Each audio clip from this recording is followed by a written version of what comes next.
دوستوں، واقعہ بتانے سے قبل ضروری ہے کہ آپ کو عزا نامی دیوی کے متعلق کچھ معلومات فراہم کر دی جائیں۔ عزا قبل از اسلام قدیم عرب کے مذہب میں 3 سردار دیویوں میں سے ایک تھی۔ باقی 2 دیویوں کے نام لات اور منات تھے۔ مکہ اور طائف کے درمیانی راستے میں ایک وادی نخلا کے نام سے موجود تھی۔ عزا کا مندر اسی جگہ پر واقع تھا۔ یہ وہی وادی نخلا ہے جہاں حضور پاک صلی اللہ علیہ وسلم کی ملاقات جنات کی ایک جماعت سے ہوئی تھی، اور اس جماعت نے آپ صلی اللہ علیہ وسلم کی دعوت پر اسلام قبول کیا تھا۔ قریش اور دوسرے قبائل عزا کی زیارت کے لیے اس وادی میں آیا کرتے، قربانی کے جانور یہاں لا کر ذبح کرتے اور نذرانے چڑھاتے۔ تمام دوسرے بتوں سے زیادہ اس کی عزت و تکریم کی جاتی، اگرچہ ان بتوں کے مندر عرب میں مخصوص مقامات پر موجود تھے، لیکن دور جاہلیت میں انہی ناموں کے بت خانہ کعبہ میں بھی رکھے ہوئے تھے، اور دوسرے بتوں کے ساتھ ان کی وہاں بھی پوجا پاٹ کی جاتی۔ روایتوں میں موجود ہے کہ عزا ایک شیطان عورت تھی جس کا قیام وادی نخلا میں موجود 3 جھاؤ کے درختوں پر تھا، اور یہی شیطانی قوت اس بت میں سے آوازیں نکالتی جسے عرب قبائل سنا کرتے اور اس کی تعظیم بجا لاتے، یہاں تک کہ اللہ پاک نے حضرت محمد صلی اللہ علیہ وسلم کو مبعوث کیا۔ آپ نے بتوں کو معیوب قرار دیا اور عربوں کو ان کی پوجا کرنے سے منع فرمایا۔ قریش کو یہ بات سخت ناگوار گزری اور انہوں نے قدم قدم پر آپ کی مخالفت کی۔ فتح مکہ کے بعد حضرت محمد صلی اللہ علیہ وسلم نے خانہ کعبہ میں موجود تمام بتوں کو توڑ دیا، لیکن وادی نخلا میں موجود قریش کا سب سے لائق تعظیم بت عزا اب تک وہاں موجود تھا، اور وہاں اس کی عبادت بھی اسی زور و شور سے جاری تھی۔ چنانچہ عزا کے بت کو توڑنے کی غرض سے آپ صلی اللہ علیہ وسلم نے حضرت خالد بن ولید رضی اللہ تعالی عنہ کو منتخب فرمایا اور 30 سواروں کے ہمراہ آپ کو وادی نخلا کی طرف روانہ کیا۔ دوستو، یہ وہی خالد بن ولید ہیں کہ جنہیں اسلام کا سب سے بڑا سپہ سالار تسلیم کیا جاتا ہے۔ حضرت خالد بن ولید رضی اللہ تعالی عنہ نے 125 کے قریب جنگوں میں حصہ لیا، اور آپ نے کسی ایک میں بھی شکست کا سامنا نہ کیا۔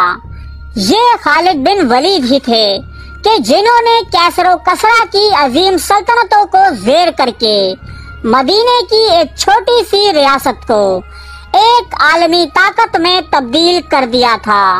حضرت خالد بن ولید کو اسلامی تاریخ ہی نہیں بلکہ بین الاقوامی تاریخ میں بھی صفِ اول کے سالاروں میں شمار کیا جاتا ہے۔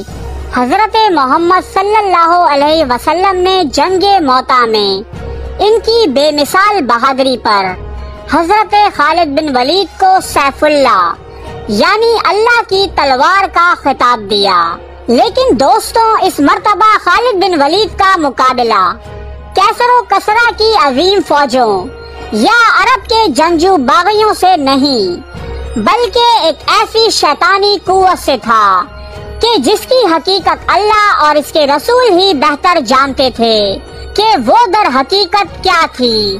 فتح مکہ کے کچھ روز بعد یعنی 25 رمضان کے دن حضرت محمد صلی اللہ علیہ وسلم نے خالد بن ولید رضی اللہ تعالی عنہ کو بلا کر یہ حکم دیا کہ بطن نخلا کے درختوں کی طرف جاؤ، تمہیں وہاں 3 جھاؤ کے درخت ملیں گے، تم وہاں جا کر پہلے درخت کو کاٹ دینا۔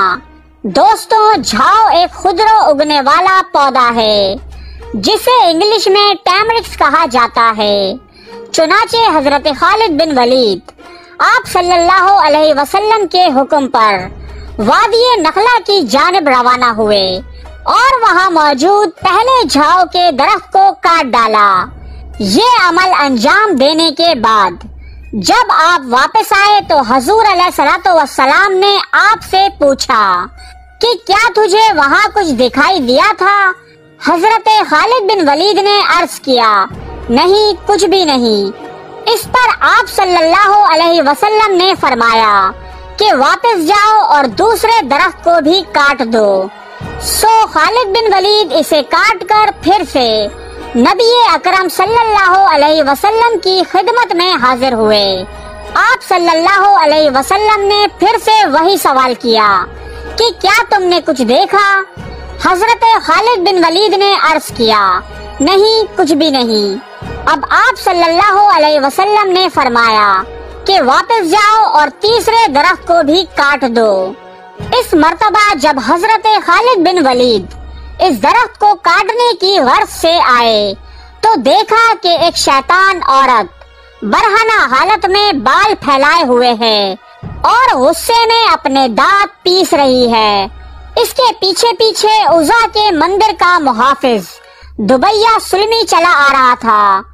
دبیہ نے حضرت خالد بن ولید کو دیکھا تو چلا کر کہا، اے عزا، خالد پر زور سے حملہ کرو اور پیچھے نہ ہٹو، اوڑھنی اتار ڈالو، کیونکہ اگر آج تم نے خالد کو قتل نہ کیا تو ذلت کی مستحق ہو جائے گی۔ یہ سن کر حضرت خالد بن ولید نے کہا، اے عزا، میں تیرا انکار کرتا ہوں، تجھے پاک نہیں مانتا، میں دیکھ رہا ہوں کہ اللہ نے تجھے ذلیل کر دیا ہے۔ یہ کہہ کر حضرت خالد بن ولید نے تلوار کے ذریعے اس کے سر پر وار کیا۔ اس وار کے بعد دیکھا تو وہ شیطان صرف عورت کوئلہ بنی ہوئی تھی۔ پھر حضرت خالد بن ولید نے اس درخت کو کاٹا اور مندر کے محافظ دبیہ کو بھی قتل کر دیا۔ اس کے بعد نبی اکرم صلی اللہ علیہ وسلم کی خدمت میں آ کر یہ سارا قصہ سنایا۔ حضرت صلی اللہ علیہ وسلم نے فرمایا کہ یہ عزا تھی، اب آئندہ عربوں میں کوئی عزا نہ ہوگی اور نہ ہی اس کی عبادت کی جائے گی۔ وہ دن تھا اور آج کا دن ہے کہ عربوں کے نزدیک سب سے زیادہ تعظیم کی لائق مانے جانے والی دیوی کا کوئی نام لیوا تک نہ رہا۔